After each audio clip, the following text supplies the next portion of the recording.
Thanks to the fact that new villains are being either revealed or teased for the new Spider-Man, the game that will be coming out in September, I decided that we're going to be going over the lore and backstory for some of these villains. And as a bonus, we'll be going over some of the worst things that Spider-Man villains have done to Spider-Man. Starting off with the Kingpin, or Wilson Fisk, who started off as an overweight kid that was actually bullied thanks to the fact that he was overweight. His father was very much involved in crime, and had dreams of joining the mafia. After he joined his father's gang, one thing led to another and Wilson found himself getting arrested. And to avoid ratting out his father, he ended up going to jail. Now during his time in prison, Wilson began to amass knowledge that helped him to build a criminal empire. He also gained a few abilities in the realm of hacking and was able to remove all of his criminal records. As he was building his criminal empire, he used the name Wilson Fisk and showed himself to the public as a legitimate businessman. But I felt the need to speak up for this city that I love with all my heart. Now, depending on whether you're going by the comics or the animated series, the Kingpin's criminal empire expanded throughout New York, or it was a global enterprise. Either way, the Kingpin eventually received his name from the media. This was thanks to the fact that he was known to be a man to be feared. He even went so far as to cover his tracks by having his father killed. He didn't want to leave anything to chance, and he knew that his father was a loose end thanks to the fact that his father may have been able to threaten his empire in some way. Now, the Kingpin might not necessarily be as fat as you might think, considering, well, this. Approximately 2% of my body mass is fat. Allow me to show you what 350 pounds of muscle is capable of. With Norman Osborn, the Kingpin co-funded Spencer Smythe's work as he created the Black Widow suit. When it was eventually put to use, and after the Black Widow was defeated, there was an explosion at the Oscorp building thanks to the battle. And surprise, surprise, Spencer ended up actually being there, but the Kingpin had an opportunity to save Spencer's life, and he did, but there was a catch. See, Spencer was put into a sort of off state, not dead, but not exactly able to continue with his normal daily life for a bit, and his son was told by the Kingpin that Spider-Man was responsible for his father's death. Thanks to this, Alistair Smythe pretty much dedicated to taking down Spider-Man, and he is responsible for creating a lot of the suits that the Sinister Six wears.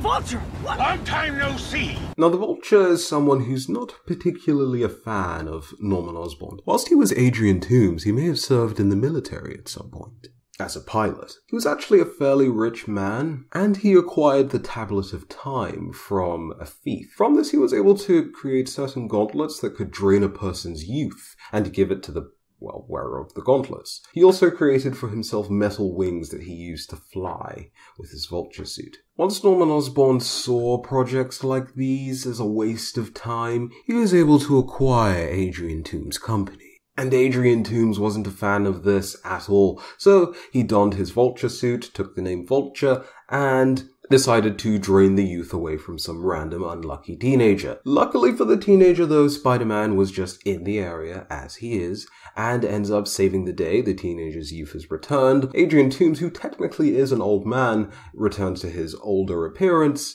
and flees. Then we have the Rhino. For most of these backstories, we're going to be taking them from the animated cartoon show, and in this cartoon show, the Rhino isn't given a deeper backstory other than, for some reason, at some point he's working for the Kingpin, but other comics and things like that have fleshed out his backstory or given him a decent backstory in which he's made the way he is thanks to Russian scientists, because the scientists wanted them to work for him, but for now, let's just pretend that that doesn't exist. The Rhino isn't exactly the smartest villain on the block, but what he lacks in smarts he more than makes up for in physical strength. And during their first meeting, he was able to beat Spider-Man. Next up, we have Martin Lee, who missed his family in America, and so traveled illegally via a slave ship in control of the Snakehead gang. The gang was in the human trafficking business. During the storm, the crew abandoned ship pretty much, and the captives had a chance to escape.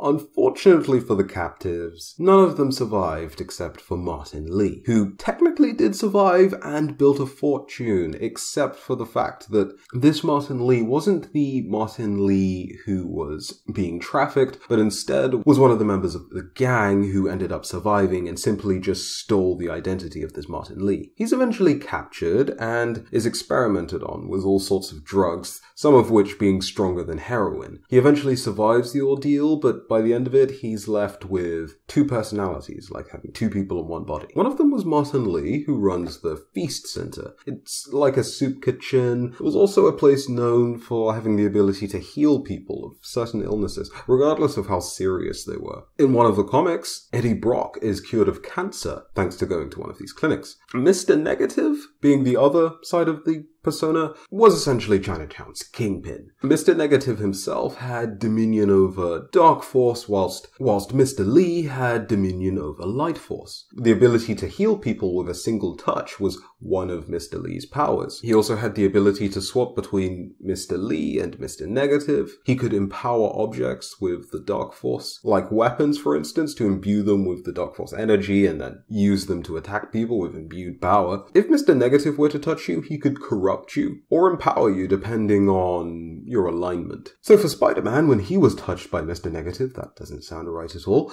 he almost ended up killing someone. Am I the only one finding that weird, touched by Mr. Lee? Maybe it's because I'm the one saying it. But if Mr. Negative was to end up touching a supervillain, then they would probably be empowered. This is why they call me the Shocker. Next up, we have Shocker. After discovering that Eddie Brock took photos of the Rhino taking Promethium X, the Kingpin needed some way to deal with this loose end, that being Brock, and Alistair Smythe had just finished developing a suit, and also he had the right man to wear it. This man became the Shocker, and he confronted Eddie Brock in his apartment. Coincidentally again, Spider-Man just happened to be in the area and ended up challenging the Shocker. But the Shocker was able to use his Vibro Shock Gauntlets to cause some of the wall to fall on Spider-Man and assumed that he had killed Spider-Man, but that wasn't the case. Either way, the Shocker has the ability to use his Vibro Shock Gauntlets to penetrate walls, and they're actually seemingly quite handy and destructive devices. He was also one of the Sinister Six, a group of supervillains that were busted out of prison and ended up working with each other. They also ended up splitting up as well, but for a time they were working together. Gotcha. Then we have Electro. Maxwell Dillon's father ended up abandoning him for another woman. His mother became very protective over Maxwell, and when it came time for Maxwell to enroll for university, she lied about Maxwell being able to get in and told him that he didn't get in. So she advised him to find work at the local electric company. He actually found work as a line worker, and when he was 24, his mother ended up dying, which is... Maybe I should have titled this video Saddest Stories for Spider-Man's Villains or something, but he found steady work with limited pay. He also ended up getting a girlfriend who just wasn't content with what Maxwell could offer financially and sort of betrayed him, similar to how his father betrayed his mother, and Maxwell just wasn't happy about that. So after this, a co-worker was in trouble and Maxwell only decided to help them for some sort of payment. And whilst he was saving them, he actually got hit by lightning. And soon after that, he discovered that he could generate electrostatic energy, which had a bunch of uses, but among them was the obvious shoot lightning from your hands. And then he pretty much became known as Electro. Matt Gargan was a private investigator that found himself a little tied up in J. Jonah Jameson's office. When I say tied up, I mean webbed up, but is there a really good way to say that? Jonah offered him a way to get back at Spider-Man, and after undergoing some mutations, he received increased strength, better agility, but also a suit with a tail attachment that was quite flexible and very useful in combat. It actually became his main weapon whilst he was the Scorpion, and it could shoot acid and had a metallic blade on the end of it. The trade-off being that he had to walk around with a giant green suit on, but hey, there's a lot of that sort of trade-off in this universe. The gloves also came with claws, allowing him to climb up walls. But there were some side effects. During his first fight with Spider-Man, he indeed did beat Spider-Man, but before he could reveal Spider-Man's identity, he started to mutate a little bit, and as you might imagine, that could cause as many problems as discovering that you have a new friend after engaging in certain activities. And not the good kind of friend either. Either way, that's the backstory for, the animated series. It doesn't necessarily remain consistent. In fact, a lot of these stories change depending on what genre of Spider-Man you're enjoying anyways. So, there's that. We're talking about the worst things that have ever happened to Spider-Man. It's pretty much impossible not to mention the Green Goblin.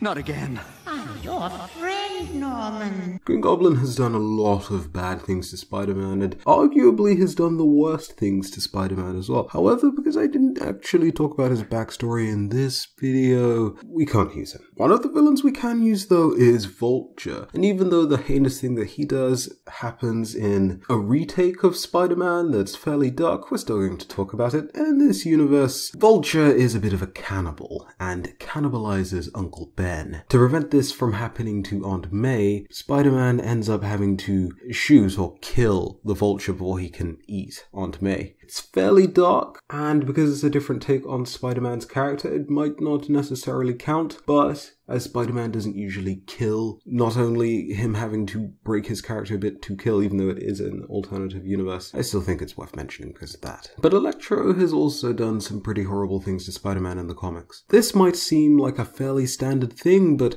Electro may have been responsible for kidnapping Aunt May, or at least Spider-Man thought as much, and followed him, eventually tracked him down and had a fight with him because of it. But Electro managed to chuck Spider-Man off of a building whilst he was electrocuted or just after electrocuting him. And because of this and all of the damage, be that physical and or emotional, that Spider-Man was suffering, at this point he couldn't recover and save himself from a fall. He didn't die, but falling off of a building and then being electrocuted, even if you don't somehow manage to die from that, probably not going to be in the best shape either way. But still, the Kingpin might just take the cake.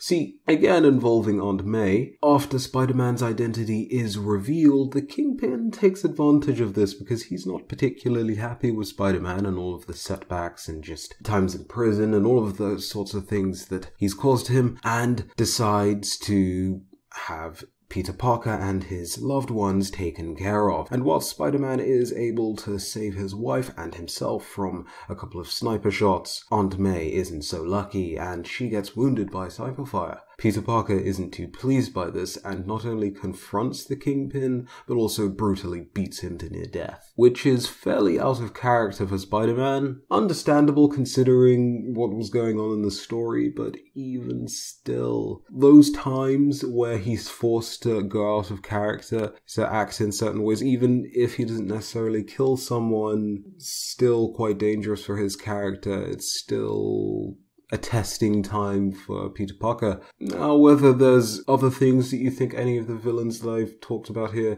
have done worse things to Spider-Man, these were the three that I'm picking. But if you think one is a bit more, shall we say, damaging to Spider-Man than the others, go ahead and tell me in the comment section below. And if there's something else that another villain that I haven't talked about has done something like really bad to Spider-Man, go ahead and let me know that in the comment section below. And last off, which villains do you want from the Spider-Man universe to end up in Spider-Man PS4? Let's just dub it Spider-Man PS4.